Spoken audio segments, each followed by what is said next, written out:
Ocurrió, ocurre y aquí está. Es tu podcast diario, producido por Sin Antena en colaboración con madeinparaguay.net. Presentado por Jamie Allison.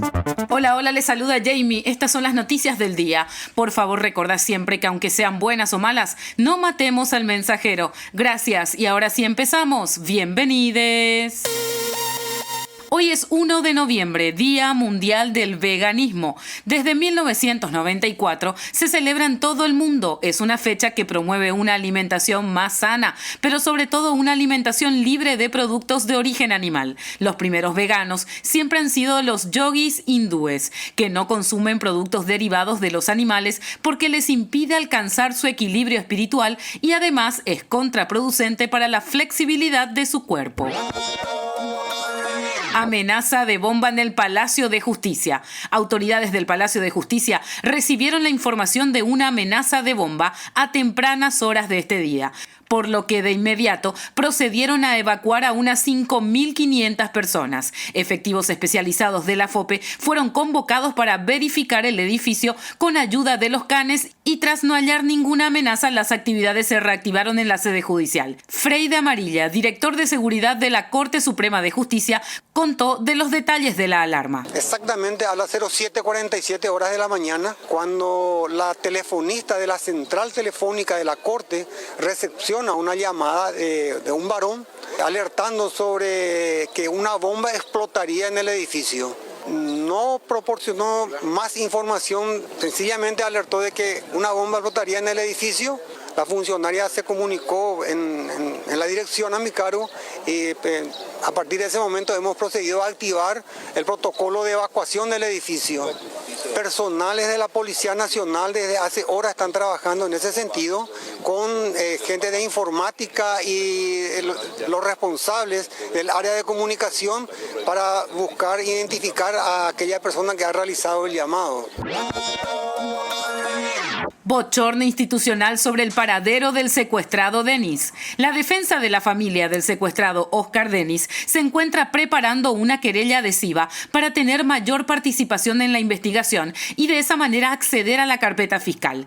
Las víctimas creen que el actuar del gobierno no condice con la seriedad que exige el manejo de la información. Así lo expresó Beatriz Denis, hija del ex vicepresidente secuestrado. Ayer nos tocó realmente un día muy duro, muy doloroso, muy triste. Realmente por los medios escucharle a una exdirectora decir todo lo que dijo, nosotras con un total desconocimiento de todo, y luego preguntar, primero analizar, ¿por qué en el momento, por qué escogió ese momento para dar esas declaraciones?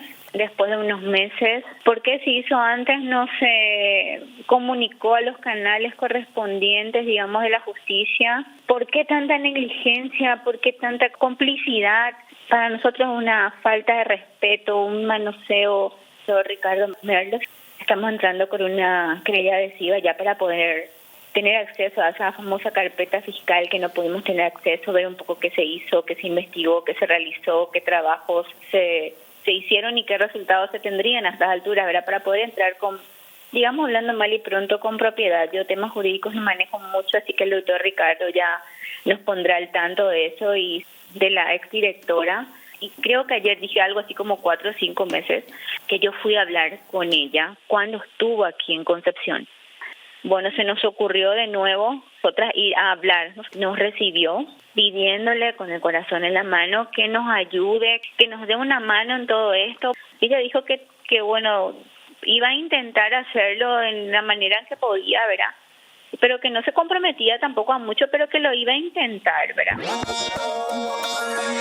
La Fiscalía imputa al ex asesor de Hugo Javier González. Se trata de Miguel Ángel Robles, por los casos de corrupción que se investigan en la Gobernación Central. Tenemos los elementos para comprobar un perjuicio al Estado por un valor de 5.100 millones de guaraníes, así lo dijo el fiscal Rodrigo Astigarribia. Tenemos elementos de que una persona que en ningún momento firmó una sola documentación, y según la experiencia que tengo es la primera vez en la historia de investigaciones de este tipo, sino que tenemos audios, mensajes y grabaciones donde tenemos sospecha de que habría un instigador que fue el que organizó todo esto, sería el autor moral de estos hechos, y que no es precisamente el gobernador de Central. La hipótesis en este sentido es que se puede llegar a la persona que organizó este esquema delictivo para obtener fondos del Estado paraguayo. También hay un instructivo de la Fiscalía General del Estado donde todos tenemos que investigar la cuestión patrimonial de los involucrados eventualmente. Porque si bien es cierto, en esta instancia tenemos los elementos para probar un perjuicio al Estado de 5.100 millones de guaraníes, queremos determinar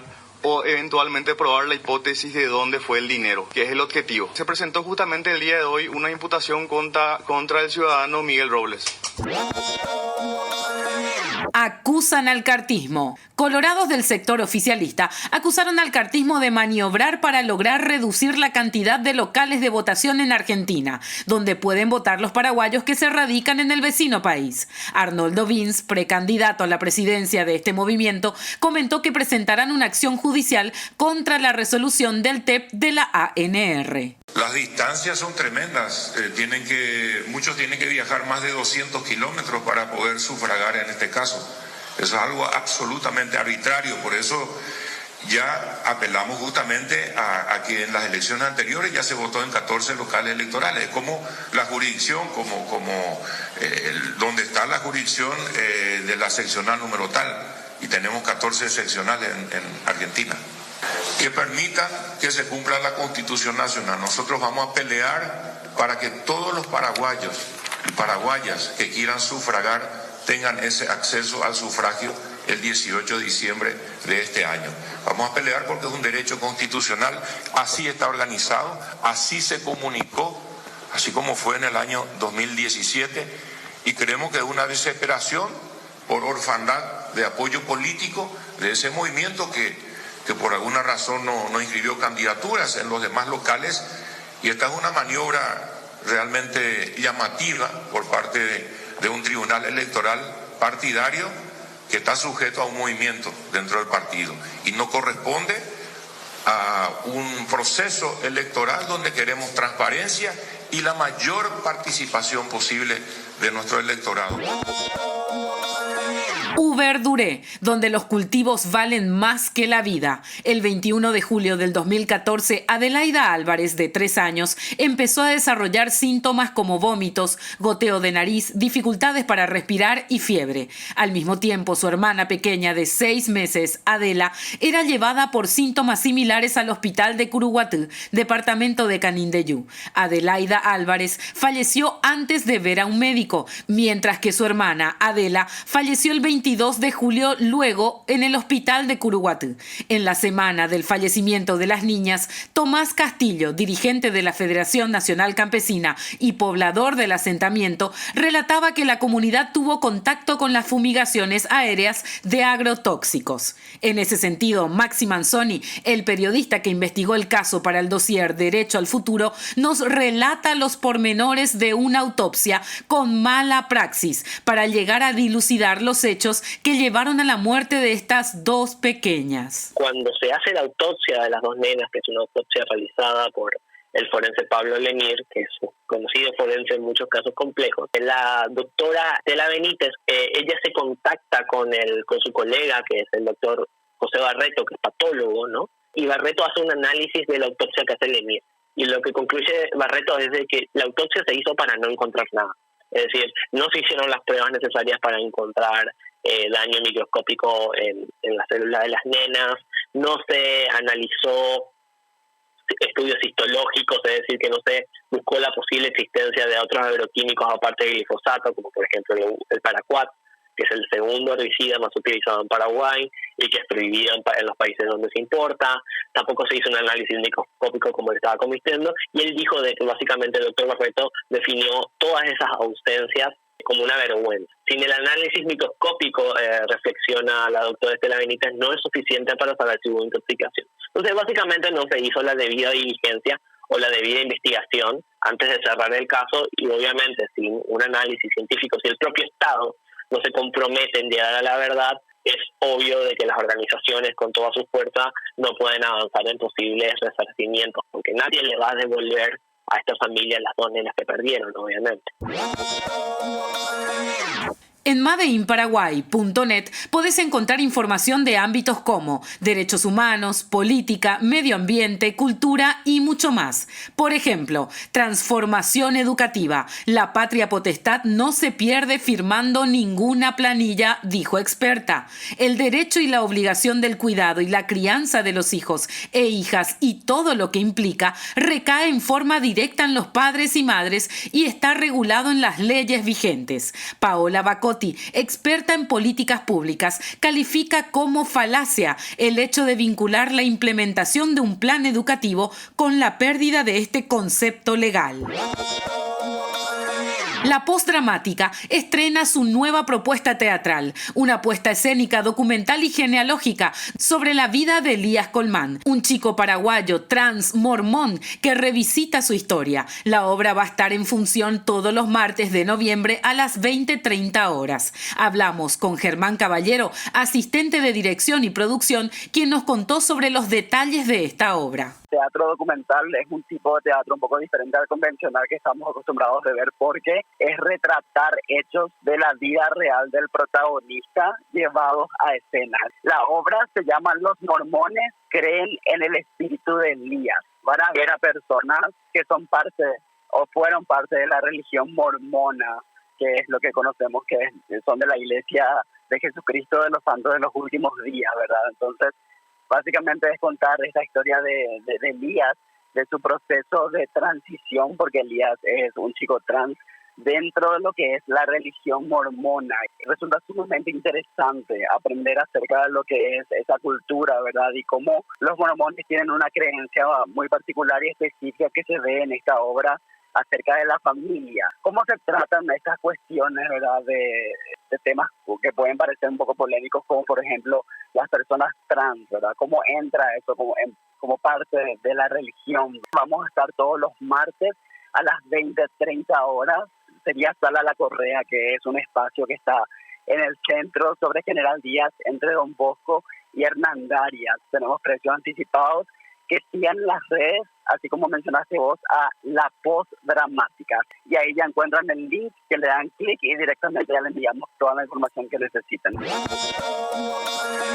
Hablemos de pádel y la representación de Paraguay, que tanto en varones como damas triunfó en el debut en el marco del Mundial de Pádel 2022 que se puso en marcha ayer en Doha, Qatar. En Estados Unidos se discute sobre el manejo de la economía durante el presente gobierno. Con la inflación en aumento y los mercados bursátiles en tendencia a la baja, durante la mayor parte de este año, los republicanos han hablado de la recesión de Joe Biden, mientras Biden ha respondido que ha habido un buen crecimiento laboral y un bajo desempleo, y dice que la economía es tan fuerte como el infierno. También tenés que saber, la justicia electoral puso a disposición de los electores una herramienta que ayuda con el objetivo de lograr una mayor participación en las internas del 18 de diciembre. El simulador web y se encuentra a disposición en la web de la justicia electoral en www.simuladorinternas.tsje.gov.py y cuenta con candidaturas reales. Los funcionarios finalmente pudieron reingresar al Palacio de Justicia, luego de unas 2 horas y media de paralización de las tareas por la amenaza de bomba. El año pasado hemos tenido una amenaza, lo cual ocurrió después de 3 años aproximadamente. Años muy anteriores, las amenazas sí eran una cuestión muy frecuente, creo que eso le consta a todos. El ingreso de los funcionarios se permitió hace un tiempo atrás nada más, así que los personales de la FOPES nos hayan garantizado de que el edificio estaba seguro y que podrían reingresar todos. Van a cumplir regularmente su horario hasta la 1. Por supuesto de que habrán algunas otras tareas en el área jurisdiccional que deberán ser abordadas por las autoridades correspondientes. Todos los servicios se reanudan regularmente. La Fiscalía pidió juicio oral y público para el exgobernador de Central, Hugo Javier González, además de haber presentado imputaciones contra un exasesor y una funcionaria. Los cierres de ruta en varios estados de Brasil se acentuaron hoy martes por segundo día consecutivo, con numerosos camioneros y manifestantes favorables al presidente Jair Bolsonaro en las calles sin aceptar su derrota ante el izquierdista Luis Ignacio Lula da Silva. La Policía Federal de Carreteras reportó unas 250 cortes totales o parciales en al menos 23 de los 27 estados brasileños.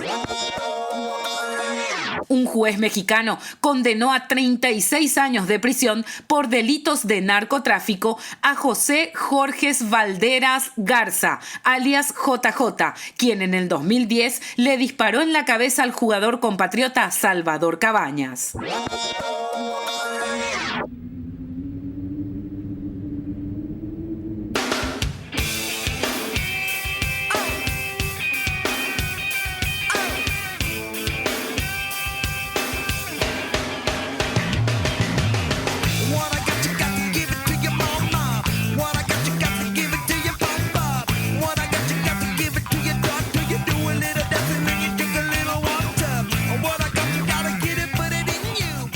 Un día como hoy, en 1962, nace Anthony Kiedis, cantante norteamericano de raíces lituanas. Él es el fundador, junto a Flea, y vocalista de la banda de fan rock Red Hot Chili Peppers. Y también fue elegido entre 90 celebridades masculinas de Hollywood como uno de los hombres vegetarianos veganos más sexys del año 2008. Votación hecha por la organización PETA. Con esto nos vamos. Nos encontramos el día de mañana. Que les sea leve.